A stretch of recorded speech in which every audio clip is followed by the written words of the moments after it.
这小鸡儿胆儿挺肥呀，钩子咬了几下都不害怕，还勇往直前的冲，结果冲狗嘴里了。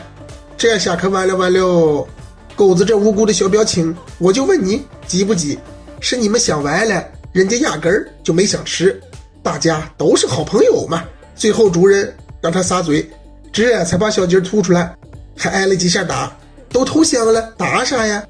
又没有吃鸡，就是陪他玩玩，紧张个啥？真是的，哼。